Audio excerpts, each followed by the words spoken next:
Hi, it's Alex. Today I want to talk about small government versus broken government.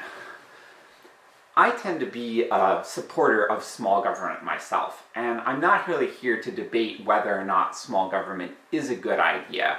I'm going to assume, for the sake of this video, that it's something that you generally think is a good idea. And if you're not a small government person, that's fine.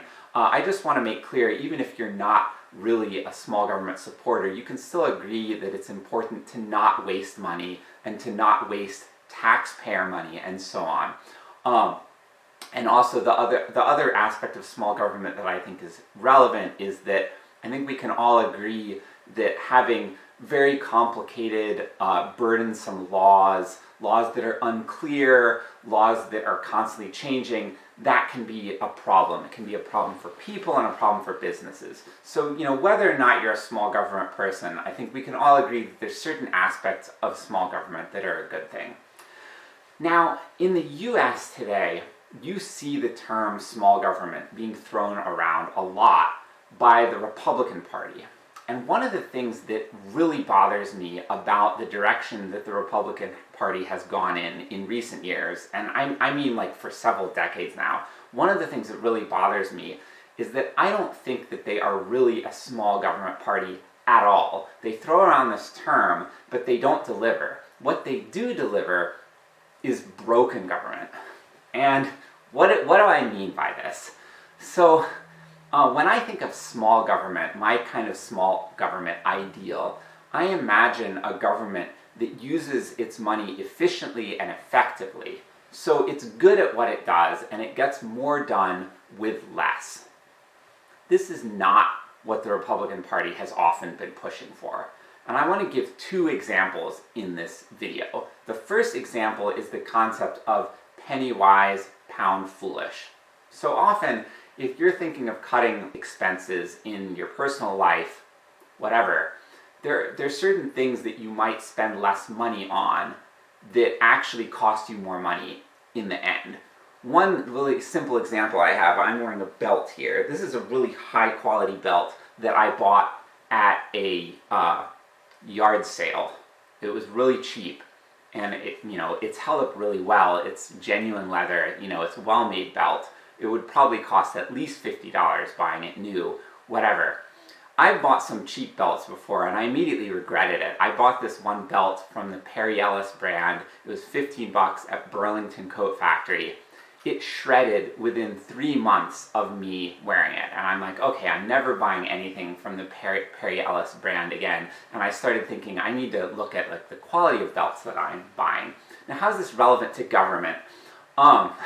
There are a lot of ways that you could spend less money so you look like you're saving money, but it actually costs you more. So it's like, maybe I saved $35 buying a cheap belt, but if it falls apart after 3 months, I might spend hundreds of more dollars over the course of my lifetime if I always buy cheap belts versus if I buy a genuine leather belt that is well made and lasts for years. And the government spending is like that. One of the prime examples of this penny wise, pound foolish that I see the Republican Party push for over and over again, and this really makes my blood boil, is that they push for cutting the IRS budget, cutting funding for the IRS. Now, what is the IRS? The IRS enforces tax policy. They process your tax return, they collect the money for taxes, and they investigate cases of tax fraud. Now, whether or not you agree with tax policy, I think it's important that we have a competent body collecting taxes. One of the things I really hate, I hate when I send something to the IRS and it takes weeks or months for them to reply to it. So I wish this entity were efficient. And I certainly also want them to be fair. I don't want other people to be getting away with cheating on their taxes. And I would rather our political system be focused on reforming the tax code, not creating this situation where some people can get away with cheating on their taxes. If there's really a problem with the tax system being unjust, then we need to reform it, not just sort of stop paying it. So when we cut funding for the IRS, one of the things that happens is it reduces revenue because the IRS can't investigate these cases of tax fraud as easily. And so they're basically people committing crimes that are getting away with paying less taxes. So less money comes in. So you're cutting money, but it reduces the amount of money coming in. And that hurts all of the rest of us. It hurts the honest taxpayers. It hurts everyone in society because the debt goes up because the revenue has gone down. And so you either need to have an increase in the national debt, you need to have an increase in taxes, or you need to have a decrease in service. It's bad. So that's one of many examples of penny wise, pound foolish to come out of the Republican Party. I could go on and on. There's tons more examples. There's a lot of examples of where you cut a social welfare program and then it creates other more costly problems. Anytime you're doing something that is going to increase crime, you're putting a burden on this very costly system. Police are costly, the court system is costly, and the prison system is really costly. So anything that increases crime is going to hugely increase government spending. And I'm a believer in small government. I want to reduce the size of government, reduce the budget, I want to save money. It just seems really bad. Like, it seems like it's important to have some degree of social welfare spending and to be very critical when you're cutting any sort of program. Is there a potential that this might actually drive up costs? And if it would, maybe don't do that cut. Find something else to cut somewhere else. Okay, so that's the first type of thing that I think is broken government rather than small government. There is another example that is a completely different type of thing that I see all the time coming out of the Republican Party. And I want to make clear, Democratic Party does this too. So this is a problem that exists on both sides. One of the reasons I'm harder on the Republicans here is that they claim to be a small government party, whereas the Democrats, they don't even really pretend. So I'm not going to be quite as hard on them. They're not necessarily being as hypocritical. So what is the second thing? The second thing is an overreach of law.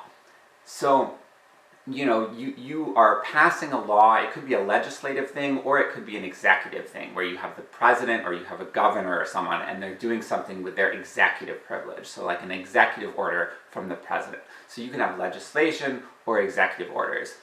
And someone will do something that's an overreach. So instead of looking carefully at the existing body of law and the Constitution and saying, okay, is this legal or not? Is this constitutional? They just go for as much as they can. They just reach really, really far. And they know they're reaching too far, but they do it anyway. They're just trying to get as much as they can. And I really hate this. And I think that this overreach is completely at odds with the concept of small government. And I want to talk about why. When you make an overreach, predictably, there is going to be a court challenge. So say you make a law and you make something illegal. Well, the person who's affected by that, or a business or whatever, they are going to challenge that in court.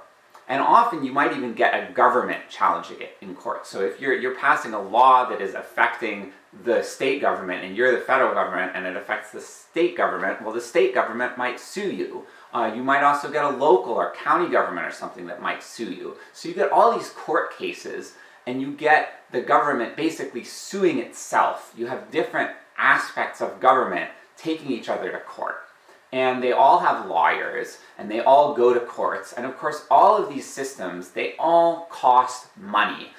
Lawyers are not cheap. So you have tons and tons of lawyers. You have tons and tons of courts. The whole infrastructure of the court system is very costly. And they spend weeks and months on these fights, fighting each other, fighting themselves. The government is like attacking itself. It is incredibly inefficient. And it makes me really, really mad. It makes me so mad that people who claim to be a small government advocate are doing this thing that is leading to massive bleeding of taxpayer funds, because all of these things are funded by the government. The court system is funded by the government. When you have lawyers advocating on behalf of one part of government, those are taxpayer funded. It's all taxpayer money getting eaten up. Okay, so that's one of the things. It's just this massive waste. But there's a second problem, a second cost that in some cases can be even bigger than that massive waste of taxpayer funds. And this gets back to the fundamental purpose of small government. Why do you want small government? You want it so that there is a reasonable landscape of laws and regulations, so that it is easy to do business, it is easy to live your life. One of the things that makes it easy to do business and easy to live your life is stability and predictability. So when you have these court cases going on about laws and regulations, that is the exact opposite of stability and predictability. It is terrible for business. Like if you're a business and you're making a decision, oh, do I want to invest in this product? Do I want to open a plant in this region? Do I want to hire more people? Do I want to, whatever you're doing, you're making business decisions. You want to know the landscape of laws and regulations. You want to know what's legal and what isn't.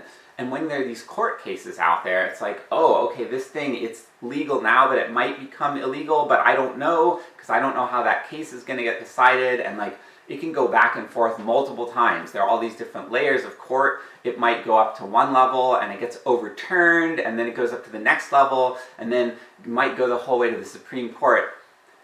There's so much uncertainty in that, and it is really not good for business. It's not good for the economy, not good for investing. So this is the other sort of example of broken government. And all of this came from overreach. It could be executive overreach, it could be legislative overreach. You pass a law that you know is constitutional, or you think you're pretty sure part of it is going to be unconstitutional, but you do it anyway. And we see this all the time in US politics, and I really hate it.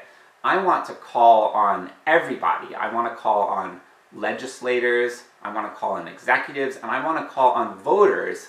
Stop buying this. Stop thinking this way. If you really, really are committed to small government, live it out. And live it out in two ways. Think about the big picture financially. Don't just try to blindly cut anything.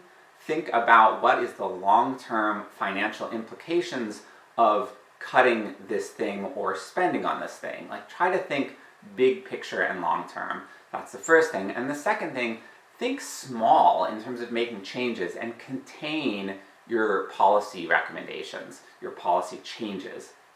Don't do a big overreach. Try to make small incremental changes and think really critically about their constitutionality and their legality. Try to minimize the potential for court challenges and disputes. I think that if people did this, it would produce massive, massive benefits to society. It would save incredible amounts of taxpayer funds that are currently being wasted on these unnecessary court battles. And also, it would create a much more predictable and stable regulatory environment, which is going to be good for business and good for the economy. That's what I have to say. I hope I've clarified what I mean when I talk about small government versus broken government, and why what we have now and what the people who say small government, they often are enacting broken government. And I want us to challenge that. I want us to stop accepting a push for broken government. I want people to be mad about this, and I want them to demand, the people who are saying small government, demand that they actually live that out. This is a big thing. I think there's a big cultural shift that needs to happen if we're to enact this, but yeah, I really want to see this happen. Thank you.